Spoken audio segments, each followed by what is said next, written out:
welcome to your deep dive. Oh, cool. Yeah. We're diving into a world that's both crucial and complex. The realm of money laundering reporting officers, MLROs as they're known. And, you've sent in some really insightful material on this. And what I'm seeing is that it's not just about ticking boxes and filing reports. We're going to unpack the legal tightrope these individuals walk. A world where the stakes are incredibly high. We're talking potential fines that could just cripple a company, sanctions with global reach, and even the risk of facing criminal charges. It's intense. Wow. Yeah. So it's clear that MLROs have a massive responsibility on their shoulders. But what does that responsibility actually look like day to day? It's certainly not your average desk job. Imagine being a financial detective constantly on the lookout for suspicious activity. But instead of a magnifying glass, you're armed with regulations and compliance programs. At the heart of it all, the MLRO is the guardian of their organization's financial integrity, making sure that it doesn't become a pawn in the global money laundering game. Yeah, that global aspect is what really struck me in the sources you sent. It's not just about following your company's rulebook. Absolutely not. It's about navigating a web of regulations that span from local jurisdictions to international bodies. Wow. The Financial Action Task Force, or FATF, that's a prime example. They set the global standards for anti-money laundering, and many countries base their own laws on these recommendations. But then it gets even more intricate, with regional and national nuances layered on top. So it's like a constantly evolving puzzle with MLROs needing to be masters of multiple rulebooks. That's a lot of pressure. Yeah, it is, and it requires a keen understanding of how these regulations interact and sometimes even conflict. Let's take the EU's anti-money laundering directives, for example. The 5th and 6th directives have significantly broadened the scope, bringing in sectors like crypto exchanges and prepaid card providers, which traditionally flew under the radar. Wow. They've also ramped up the focus on Know Your Customer or KYC procedures. KYC. That's something I've come across a lot in my own research. What's fascinating to me is that it's not just about checking a box anymore. It seems like these directives are pushing for a much deeper level of scrutiny, especially with beneficial ownership. Exactly. It's no longer enough to simply know who your immediate customer is. MLROs now have to dig deeper, peeling back the layers to understand the ultimate beneficiary of a transaction. This is especially crucial in combating shell companies and other opaque structures often used to mask illicit funds. And that's just the EU. I imagine the US, with its reputation for stringent financial regulations, adds another layer of complexity to the mix. You're not wrong. The US has its own intricate system in place, anchored by the Bank Secrecy Act, or BSA. Think of it as the foundation of their AML framework. Under the BSA, financial institutions have to comply with a range of requirements, including filing suspicious activity reports, or SARs, whenever they detect transactions that raise red flags. SARs, yes. Those kept popping up in the material you sent. But they're not just a formality, are they? What exactly triggers a SAR, and what happens after it's filed? That's a great question. And it highlights the crucial decision-making power that rests with the MLRO. It's not about blindly reporting every single unusual transaction. There needs to be a reasoned analysis, taking into account factors like the customer's history, the size and nature of the transaction, and any potential links to criminal activity. Once a SAR is filed with the Financial Crimes Enforcement Network, or FinCEN, it's essentially an alert system, flagging potential money laundering or terrorist financing activities to the authorities. So the MLRO acts as a sort of gatekeeper, using their judgment to determine what warrants further investigation. And it's not just a matter of filing paperwork, is it? There are serious consequences if something is missed or mishandled. Absolutely. In many jurisdictions, failing to report suspicions of money laundering isn't just a regulatory slap on the wrist, it can carry criminal penalties. The UK's Proceeds of Crime Act, or POCA, is a prime example. It places a legal obligation on organizations, and by extension, their MLROs, to report any suspicions of handling proceeds of crime. Whoa. That significantly raises the stakes for MLROs in the UK. They're not just protecting their organization's reputation, they're potentially protecting their own freedom. Exactly. The personal liability element is huge. Imagine being held criminally accountable for failing to spot a complex money laundering scheme. That pressure is immense, and the potential repercussions go beyond jail time. There's the devastating impact on an individual's career and reputation to consider. That's heavy stuff. I can see why the research you sent emphasized the need for meticulous record-keeping and a deep understanding of these laws. But it's not just about reacting to potential crimes, right? There's also a huge focus on prevention. You're right. It's like a two-pronged approach, actively preventing money laundering from happening in the first place, while simultaneously being ready to detect and report any suspicious activity that slips through the cracks. And this is where a robust AML compliance program comes into play. From what I've seen, it's become the cornerstone of an MLRO's toolkit. Exactly. It's like building a financial fortress to protect your organization from being exploited by criminals. And the MLRO is the architect, responsible for designing and implementing a program that's tailored to the specific risks their organization faces. This is where I'm seeing the real depth of this role. It's not just about law books and regulations. It requires a strategic mindset, a keen understanding of your industry's vulnerabilities, and the ability to anticipate potential threats. Absolutely. A successful MLRO needs to be able to think like a criminal, constantly analyzing the system for weaknesses and coming up with innovative solutions to stay ahead of the game. So it's like a constant chess match, with criminals constantly trying to find new ways to exploit the system, and MLROs building up defenses to counter those moves. That's a great analogy. It's a dynamic, ever-evolving field. That demands adaptability and a commitment to lifelong learning. The moment an MLRO becomes complacent is the moment they become vulnerable.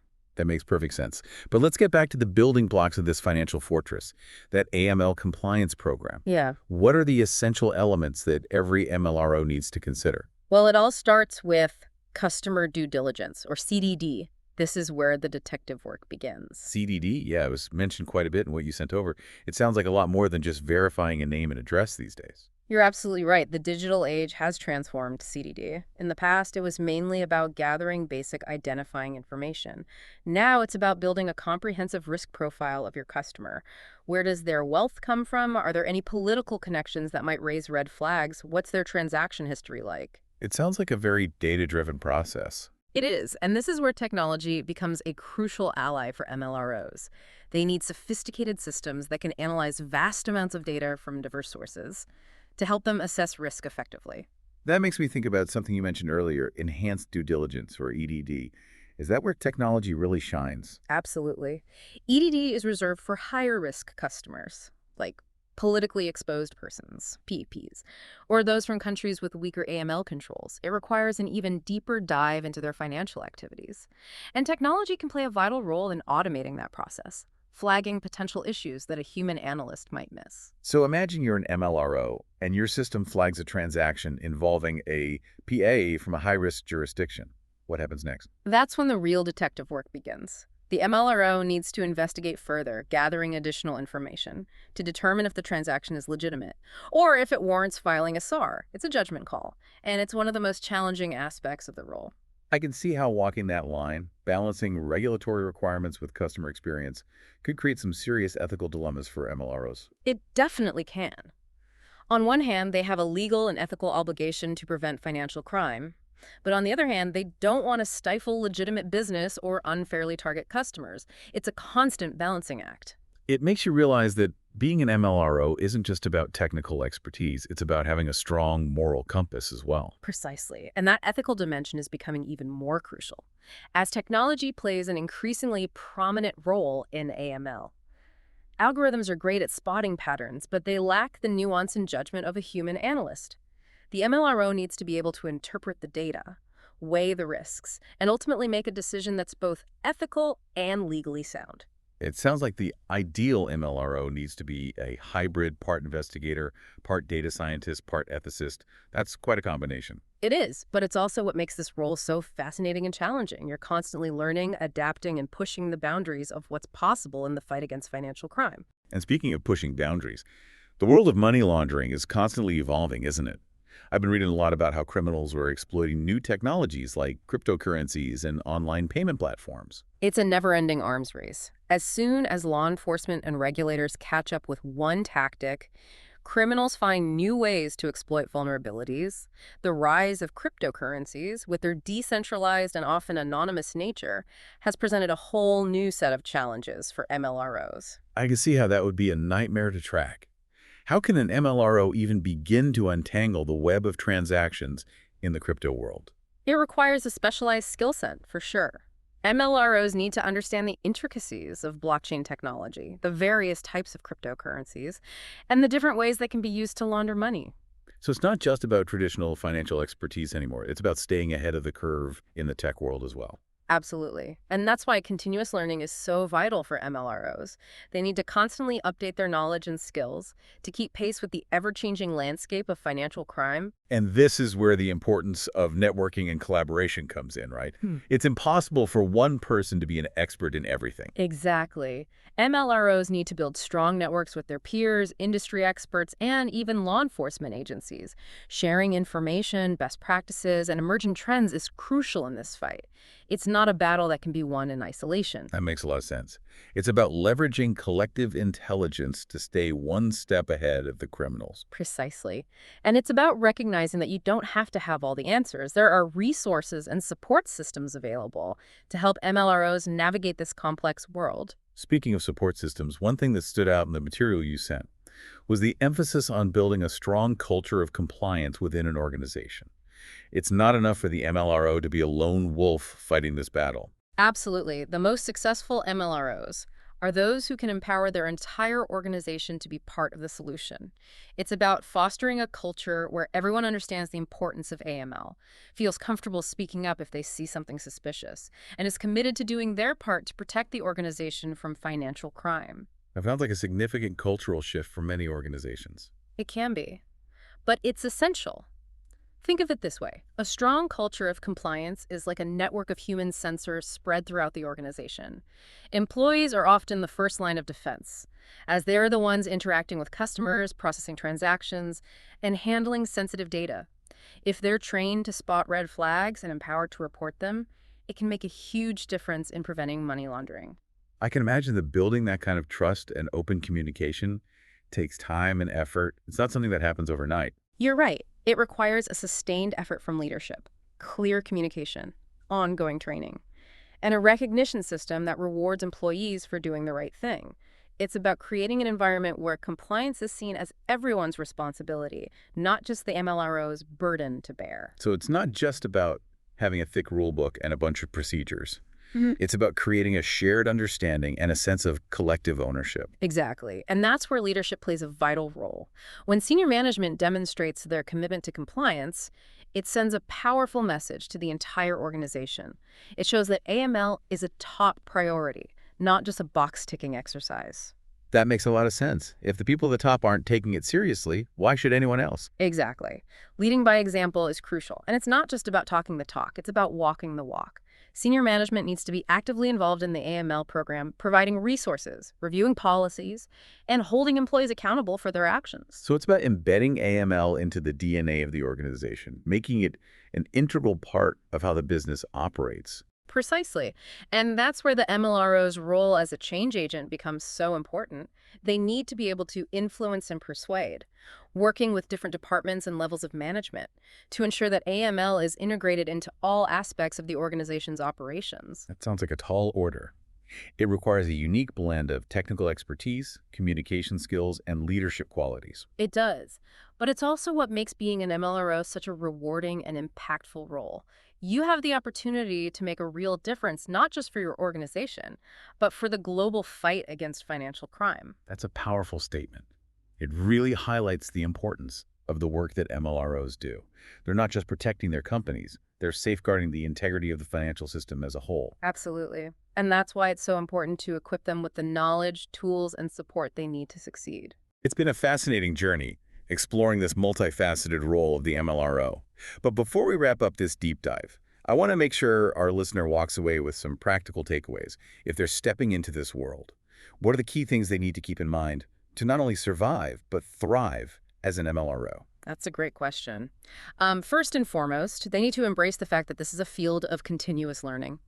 AML regulations are constantly evolving, driven by new technologies, emerging threats, and global initiatives.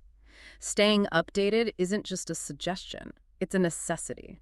That makes total sense. Yeah. But with the information coming from so many sources, international bodies, national regulators, industry publications, where should an MLRO even begin? It feels like trying to drink from a fire hose. Yeah, it can definitely feel overwhelming. My advice would be to start by building a solid foundation. Get a firm grasp of the core principles outlined by the FATF recommendations, as they form the basis for many national laws. Then, delve into the specific regulations that govern your jurisdiction and industry. Don't just rely on summaries. Get comfortable reading the actual legal texts. So it's about going beyond the headlines and getting into the nitty-gritty details of the law. Exactly. And don't be afraid to reach out to experts, attend conferences, and join industry associations. Networking is invaluable in this field. It's a chance to exchange knowledge, learn from others' experiences, and stay ahead of the curve on emerging trends. That's a great point. It's about building a community of support and expertise. What else should our listener prioritize as they step into this role? Technology. Embrace it, learn it, leverage it. The world of AML is becoming increasingly data-driven, and MLROs need to be comfortable working with sophisticated tools and systems. This includes everything from transaction monitoring software that can flag suspicious activity to risk assessment platforms that help analyze customer data. So it's not just about being a legal expert. It's about becoming tech-savvy as well. Absolutely, and this is where the ability to think critically and analytically comes into play. MLROs need to be able to interpret the data these systems generate, understand the limitations of algorithms, and ultimately make informed decisions based on a combination of human judgment and technological insights. It's about finding that balance between the human element and the power of technology. Exactly, and that balance is crucial when it comes to building a culture of compliance within an organization. Technology can provide the tools, but it's the people who make it work. MLROs need to be able to communicate effectively, train their colleagues, and foster an environment where everyone feels empowered to play a role in preventing financial crime. That brings us back to that idea of shared responsibility we talked about earlier. It's not just the MLRO's job, it's everyone's job. Precisely. The most effective AML programs are those that are embedded into the fabric of the organization, where compliance is seen as an integral part of doing business, not just a set of rules to follow. So it's about creating a culture where everyone, from the CEO to the newest intern, understands the importance of AML and is committed to doing their part. Exactly. And that's where leadership comes in.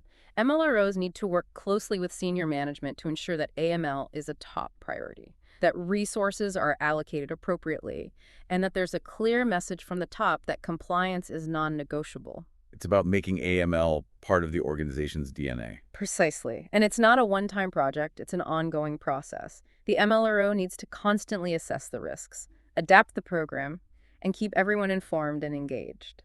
That sounds like a demanding but incredibly rewarding role. I'm sensing a theme here: continuous learning, adapting to new technologies, building strong relationships, and fostering a culture of compliance. Yeah. These seem to be the cornerstones of success for any MLRO. You've hit the nail on the head. And I'd add one more thing to that list: integrity.